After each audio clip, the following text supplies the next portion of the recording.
En esta mañana de poder estar juntamente con ustedes y como dice el pastor Carlos, él es bromista. Yo también voy a decir que como que él ha tenido el afán de arrojarme al mar entre tantos tiburones, en el buen sentido de la palabra, lo de tiburones, pero aquí estoy y trataré de contribuir un poco.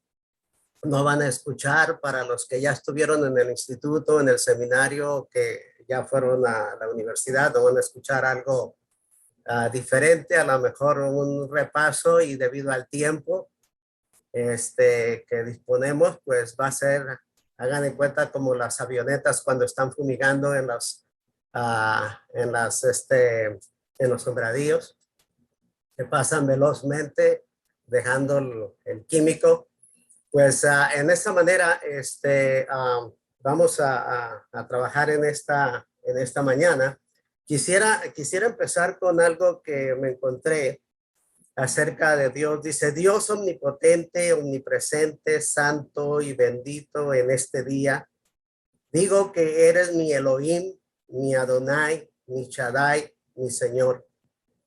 Por favor, en tu infinito poder, sabiduría, santidad y soberanía, dispón, por favor, lo que me discipline en un camino mejor.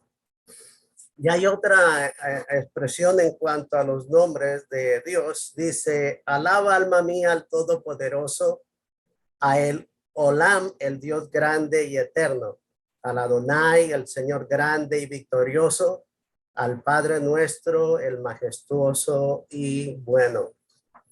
Bien, vamos a hablar un momento acerca de Dios. A él le gusta que hablemos de él, a mí no me gusta que se hable de mí, pero vamos a hablar acerca de el eterno, el que es causa y manantial de todo lo bueno que existe. Para nosotros, como creyentes de pocos o muchos años, pensar en Dios es pensar en el Ser Supremo, en el Dios de los escuadrones, como hace mención la escritura en ese conflicto de Goliat y David, el Dios de los escuadrones al que tú has provocado. Nosotros pensamos en Dios como su majestad, como el que tiene señorío sobre todas las cosas. Y dentro de esto, pues tenemos que entrar en lo que viene siendo el tema que al día de hoy nos ha heredado un sinnúmero de teologías. Hoy, si sobrevolamos, digamos, la metrópoli de Los Ángeles, vamos a darnos cuenta que cruzan diferentes caminos grandes o carreteras o freeways, como los llamamos. Y así, en esa manera, está nuestro mundo dentro del contexto en el cual nos manejamos, con una gran variedad de teologías, unas que prácticamente están de llorar, y otras que podíamos observar un poco y, como dice la escritura, escudriñalo todo y retén lo bueno. Al ver sobre el punto de teología, de hecho vamos a hablar de Dios y es entrar precisamente en esa área. Todos nosotros sabemos lo que es teología, una palabra griega compuesta del genitivo teos y del nominativo logos, que dentro ya de la definición etimológica es como decir un discurso tratado acerca de Dios. Encontramos en la familia de la teología por la cual nosotros nos podemos ir, como es la teología bíblica, encontramos un sinnúmero de teologías, como la teología del espíritu, la pneumatología, la teología de Cristo, la cristología, y llegamos al punto de la teología sistemática y la teología doctrinal. La teología sistemática estudié varios libros en cuestión de teología y me acuerdo bastante, pero de los colores de la pasta, algunos azules, otros burgundy, este, porque como dijera cierto personaje por allí, una cosa sé que no sé nada, pero pensando en esa área de la teología, encontramos la teología sistemática, pues yo tuve la oportunidad de tomarla en el seminario en San Luis, con el hermano, um, se me va el nombre, es pastor en Washington, Magariño, y con el doctor García. Magariño. Exactamente. La teología sistemática permite organizar y percibir los hechos actuales con los acontecimientos narrados en los diferentes libros de la Biblia. La doctrina o la teología doctrinal es una teología filológica porque estudia el texto o lo escrito y lo reconstruye, ayudándonos a sintetizar lo que creemos que la Biblia enseña, en ninguna manera reemplazando lo que es la Biblia. Es por eso que la doctrina bien fundada tiene un lugar muy importante en la teología doctrinal. Y esto simplemente como vías de comentario, es posible que ustedes lo sepan, el origen de la teología viene como una rama de la filosofía que fue aceptada en la iglesia alrededor del siglo IV o siglo V y que tuvo su cambio alrededor del tiempo del Renacimiento. De hecho, de acuerdo a los países que intervinieron, para unos pudo haber sido el siglo XIII, hasta otros hasta el siglo XVII, y de ahí se desintegró, o se desintegraron, se desunieron, y entonces cada quien tomó su rumbo, la teología y la filosofía, pero anteriormente a eso todos estudiaban ambas cosas porque eran parte, por decirlo así, del mismo paquete. Bien, Dios sigue siendo Dios y sigue teniendo su trono en el cielo y la tierra es el estrado de sus pies. Y dentro de lo que nos toca en esta mañana considerar es el conocimiento natural y revelado de Dios. Cuando pensamos en esa parte, a veces somos influenciados por los documentales que a menudo estamos viendo o que nos invaden en la pantalla de la televisión en cuanto a la naturaleza o a la creación. Nosotros sabemos a la luz de la escritura, simplemente nada más llegamos y nos refugiamos en el libro de Génesis acerca de que las cosas que vemos no se hicieron por sí solas, tienen un creador. La escritura nos habla acerca de cómo fue el proceso de la creación. Y una de las cosas bien interesantes es que cada día, dice la escritura, y Dios dijo fuera esto. Y lo bello es que cuando se llegó el momento de la creación del hombre, no usó la palabra, no usó el verbo, usó sus manos. No dijo que sea el hombre, sino dice la escritura que en el concilio celestial, estando el Padre, el Hijo y el Espíritu Santo, dijo, hagamos al hombre a nuestra imagen conforme a nuestra semejanza. Entonces, todo lo que hay tiene un creador. Como mencioné, debido al tiempo, voy rápido y creo que algunos de ustedes que ya tomaron esta clase en el seminario o en el Instituto Bíblico, tienen en mente esto, lo están recordando esto. Mi interés es solamente servir de una fuente de recordación, perdón, de refrescar nuestra memoria, pero vemos en lo que estoy mencionando con relación a la naturaleza, la creación, que todo es hecho por alguien. Y ese alguien es Dios. El apóstol San Pablo se los dice claramente a los hermanos de Roma. a los cuales en los 16 capítulos les deja, en mi observación, en mi punto muy personal, les deja una teología completa. Nosotros tenemos libros de teología que tienen una gran cantidad de páginas. Mas, sin embargo, aquí en 16 capítulos les está presentando el abecedario, permítanme usar esta expresión así como ejemplo, el abecedario completo en todo lo que tiene que ver con doctrina, y a ellos les está diciendo, todo fue hecho por alguien y ese alguien que hizo todo es Dios. Aquí, claro, cuando nos desplayamos y de pronto nos desbordamos, podemos entrar en el punto en el que el panteísta puede entrar en acción, porque ellos creen que el Dios y el universo es lo mismo, pero debemos distinguir entre el creador y la creación, o entre la creación y el creador. El apóstol a los hermanos de Colosas le dice, él es antes y por él todas las cosas subsisten. Y la escritura lo dice claramente, que él estaba en el principio y en el principio estaba con Dios y todas las cosas por él fueron, dice la escritura, hechas. Volviendo al punto, el conocimiento natural y revelado de Dios también lo vemos por medio de la conciencia humana. La manifestación de Dios en la vida del hombre es bastante clara. Nosotros nos damos cuenta a través de la escritura.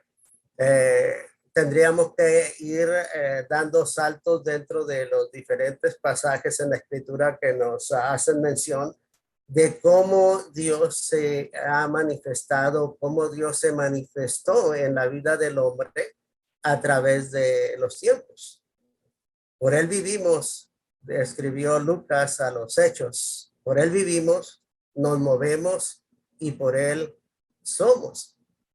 Para los agnósticos no hay excusa. Ellos afirman, no afirman la existencia o inexistencia de Dios mientras estas no sean demostrables. Y para los ateos tampoco hay excusa. Los ateos es una mancha, es un pecado.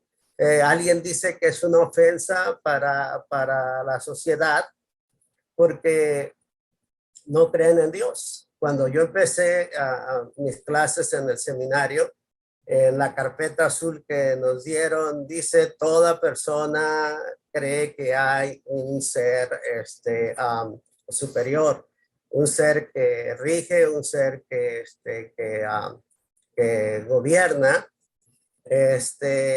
y nosotros lo sabemos plenamente, lo hemos vivido, lo hemos experimentado, lo hemos disfrutado, lo hemos gozado, hemos expresado con expresiones de júbilo, lo hemos expresado con lágrimas de agradecimiento en nuestros rostros, porque sabemos que hay un Dios todopoderoso y un Señor omnipotente. Por lo tanto, el salmista está bien claro cuando se define en el capítulo 14 de los Salmos o en el Salmo 14 y dice el necio en su corazón que no hay Dios. Aquí tenemos dentro de estas dos partes lo que viene siendo la prueba del cosmos y la prueba histórica en cuanto a la existencia de Dios. Habría que ahondar bastante. El tema se presenta interesante para ahondar bastante al respecto, pero tenemos que seguir acerca del conocimiento natural y revelado de Dios al hablar que esto viene también por la continua actividad de Dios que propicia la creencia de su existencia en el universo. Y esto es a través de su actividad divina. Vivimos en un universo cuya inmensidad presupone la existencia de un poderoso hacedor y cuya belleza, designio y orden señalan la presencia de un sabio legislador. Ese es el testimonio de la naturaleza. Y eso es lo que nosotros podemos ver. Uno de los miembros de la tripulación, cuando estaban en su apogeo, los Apolos que iban a en viaje a la luna. Dice, cuando veo el universo, lo veo como un reloj. Por lo tanto, puedo creer que hay un gran relojero. Los cielos, dice el salmista en el Salmo 19, los cielos cuentan la gloria de Dios y la expansión denuncia la obra de sus manos. Aquí nosotros vemos al Dios de la creación. El Dios de la creación se describe aquí en la majestad de la naturaleza. Todo lo que nosotros podemos contemplar, todo lo que nosotros podemos ver. La misma escritura dice, el mar y todo es de él y hasta sus manos formaron, dice la escritura, la seca.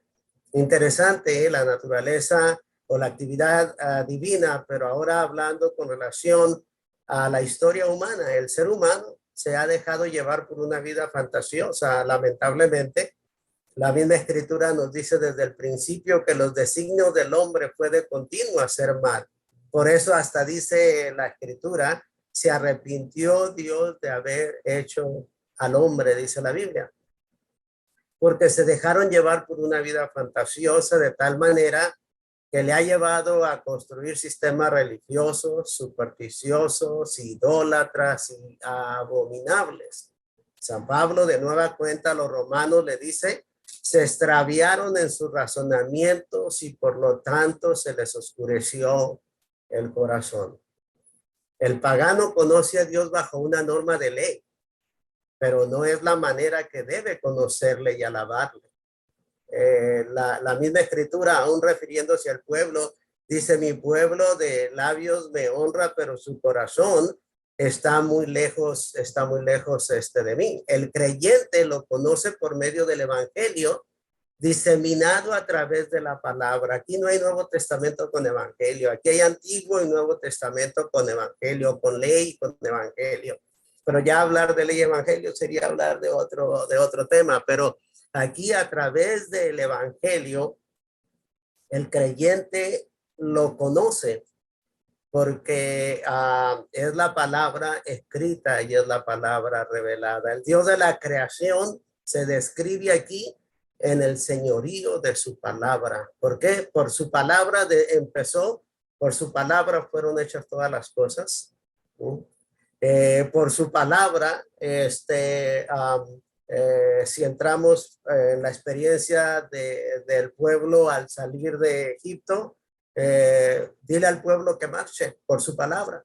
Y si seguimos, traemos algunos otros pasajes más. Aquí cabe entonces mencionar como esa gran definición que algunos la aplauden, otros no muy bien la aceptan, pero Dios es espíritu infinito, eterno, inmutable en su ser, sabiduría, poder, y sigue diciendo la definición de esa, santidad, justicia, bondad y verdad.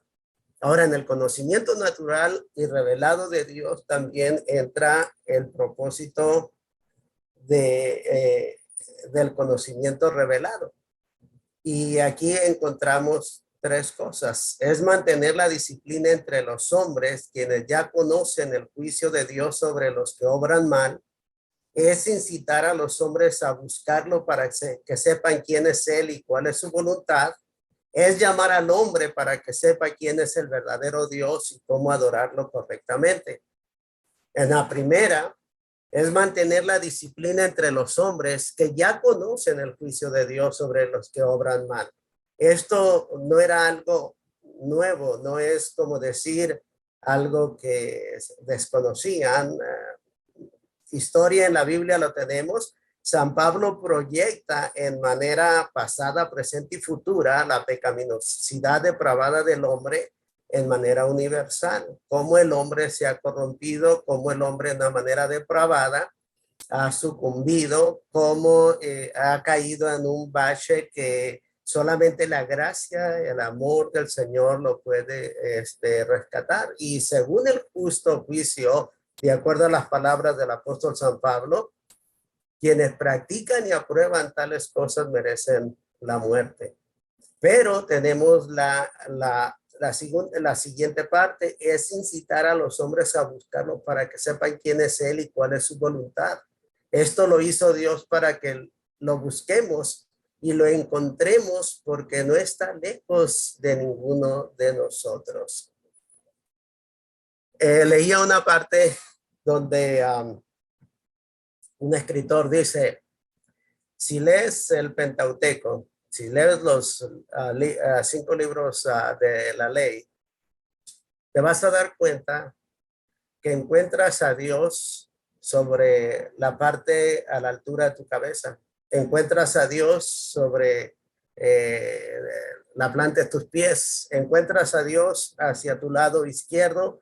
Encuentras a Dios hasta tu lado derecho. Encuentras a Dios enfrente, en tu pecho. Encuentras a Dios atrás en tu espalda. En otras palabras, Dios está alrededor de nosotros y la misma palabra del Señor dice, porque ni plaga tocará tu morada. Así que Él está tan cerca de nosotros que solamente es una palabra nuestra para que Él entre en acción. Nosotros para hacer una comunicación tenemos que marcar varios números para hacer una llamada. Para mandar un mensaje por texto tenemos que escribir bastante. Para comunicarnos con todos los avances de la tecnología que hay, tenemos que hacer algunas cosas para poder lograrlo. Nosotros tan solamente con una palabra las puertas se abren y Él está tan cerca para cubrirnos y cobijarnos con su gracia bendita. La parte tercera es llamar al hombre para que sepa quién es el verdadero Dios y cómo adorarlo correctamente, porque ¿qué es lo que pasó? Creo que mencionaba hace un momento, el pueblo llegó solamente de labios a honrar a Dios y el corazón estaba lejos de él. Si recordamos el caso de cuando buscaban la ley, encontraron que en ninguna parte estaba. Cuando llegaron al punto en el que lo ubicaron, la encontraron, se dieron cuenta que estaba en un lugar correcto, pero da a entender que el pueblo en sí no se estaba beneficiando con aquello porque estaba en el lugar de adoración. En otras palabras, es como decir que nosotros tenemos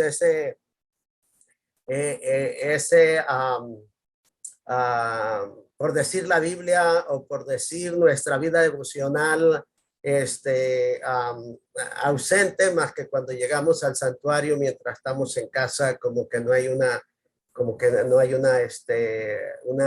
conexión. Ya aquí nosotros vemos que Dios en esa forma de quererse manifestar, llama al hombre para que sepa quién él es verdaderamente y cómo adorarlo correctamente, por medio de una sabiduría que estaba escondida, ignorada, y que ahora la ha revelado por medio de su espíritu. San Pablo, a una de las iglesias que quiso mucho, Corinto, le está diciendo esto en la segunda carta en el capítulo 2. Ahora después de esto, entramos con la esencia de Dios.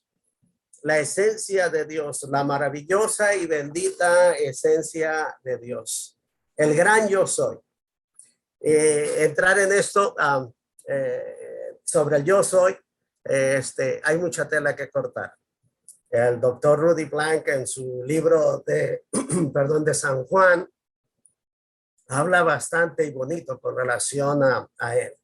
Pero aquí vamos en relación a la esencia de Dios. El gran yo soy no es una idea. El gran yo soy no surgió de algo que fue antes que él. El gran yo soy es un ser personal. El gran yo soy no es una idea. El gran yo soy es el ser supremo y absoluto. No es como eso que nos relata el libro de los Salmos en el Salmo 135. Aquello que nos habla que tienen ojos y no ven, tienen oídos y no oyen, tienen boca y no hablan, tienen pies y no caminan. No es eso.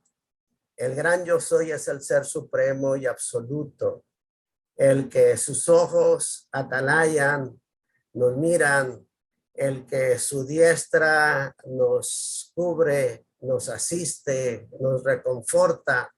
Él es el poderoso en batalla, el primero y el mismo hasta el fin. Cuando las naciones se entregaron a la fabricación de sus dioses, el gran yo soy los retó a esos dioses para que hablaran con relación al porvenir.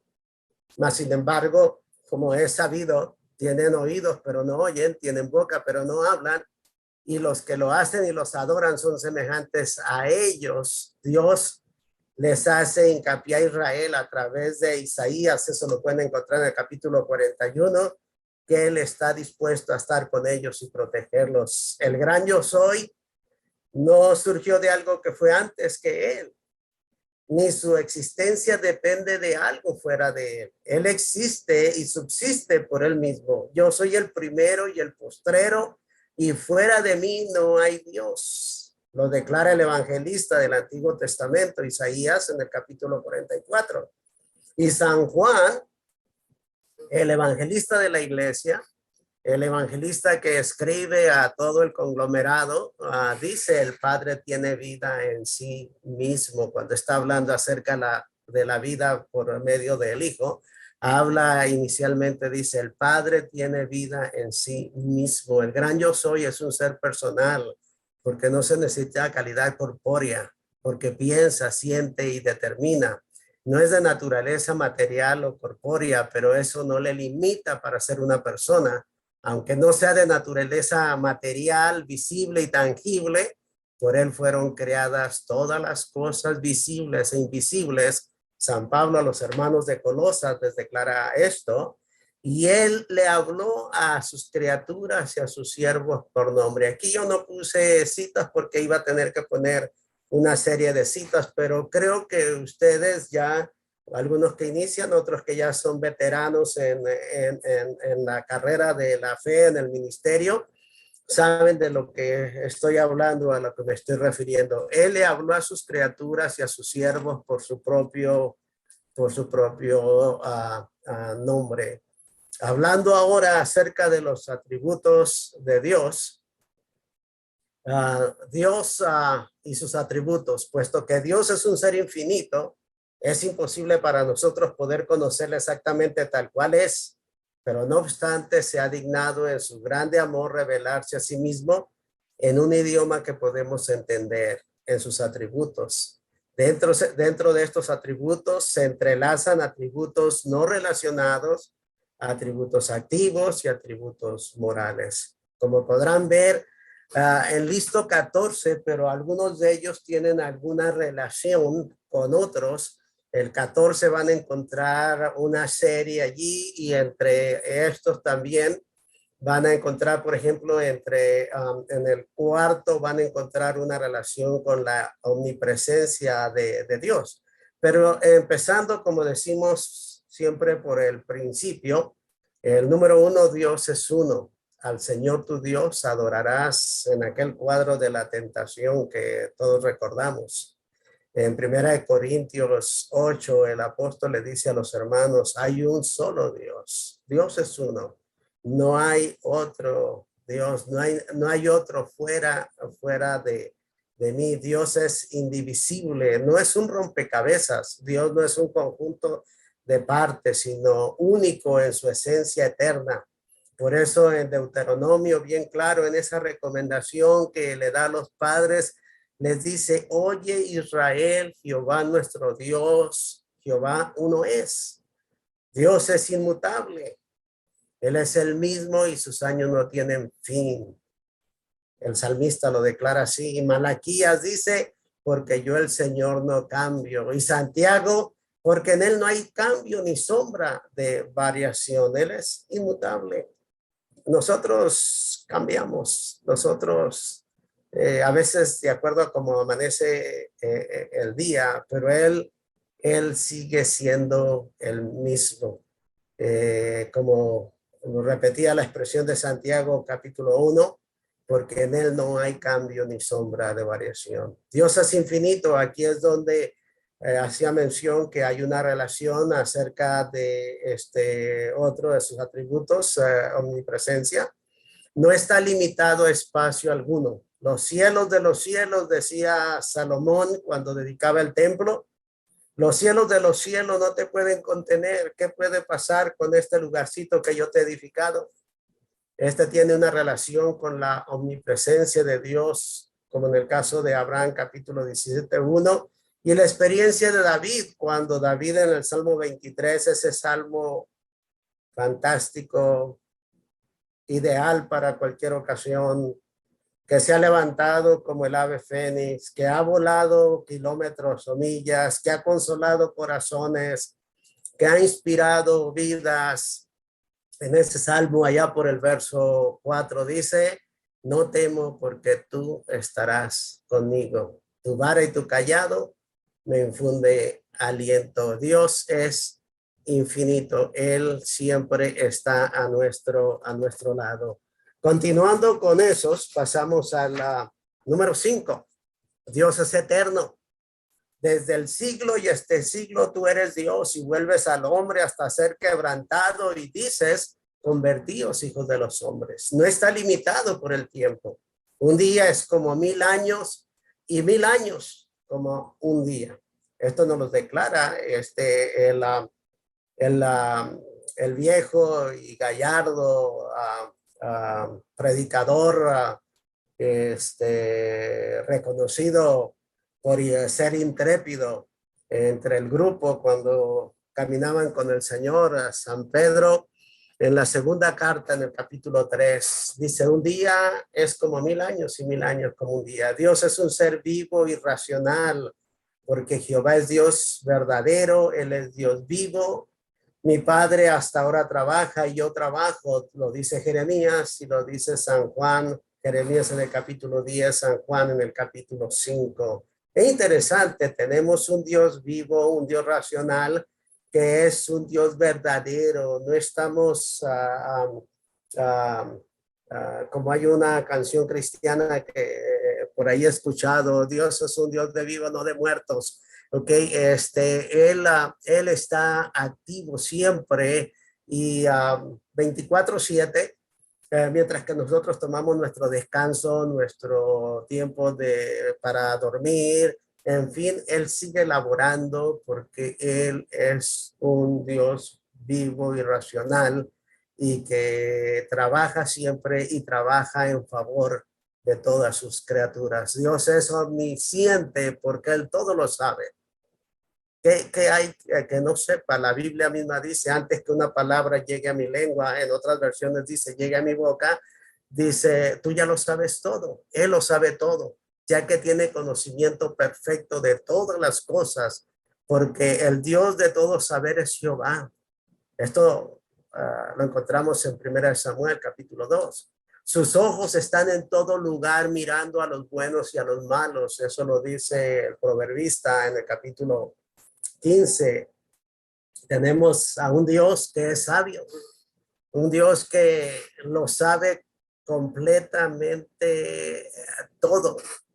Esta es una combinación, aquí es donde encontramos otro atributo que tiene una combinación, es una combinación de omnisciencia y omnipotencia. Él sabe hacer y cómo hacerlo. Esto tiene que ver con la naturaleza. Señor, numerosas son tus obras, las hiciste con sabiduría, declara el salmista, así como con nuestra redención y salvación.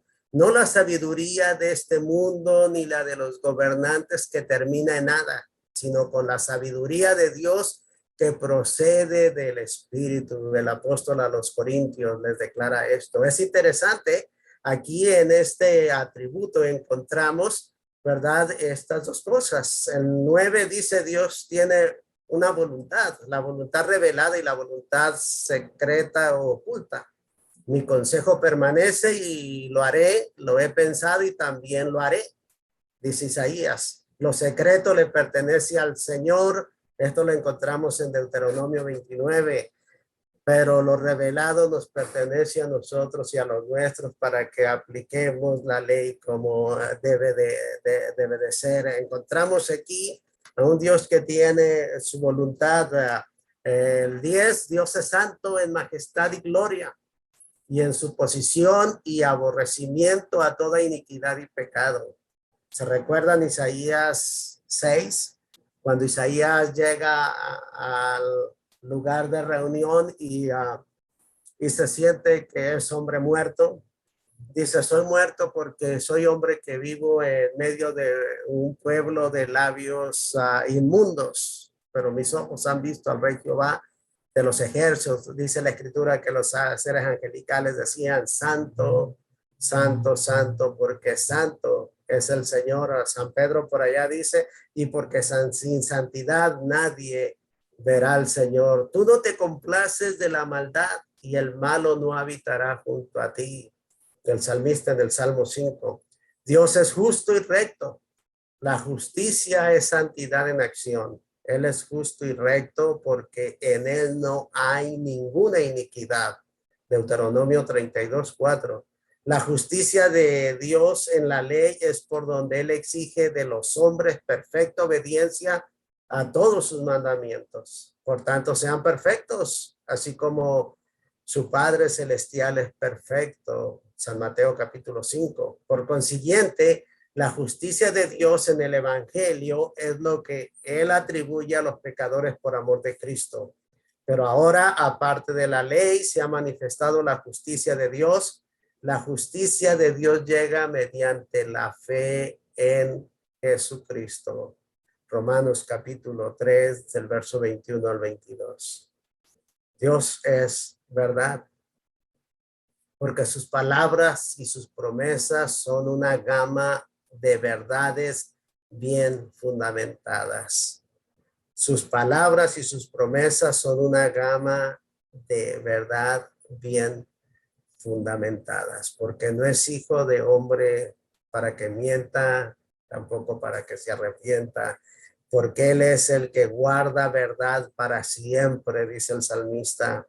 Y San Juan en esa oración que conocemos como la oración sacerdotal dice, santifícalos en tu verdad porque tu palabra es la verdad.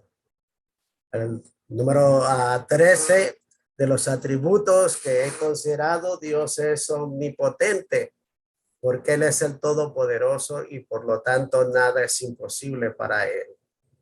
Desde la creación queda registrado su poderío. Al solo dar la palabra, sea la luz, y fue la luz. Y así continuó, así hizo todo lo que nosotros conocemos como el proceso de la creación. Todo lo que quiso ha hecho. Nada es imposible para Dios.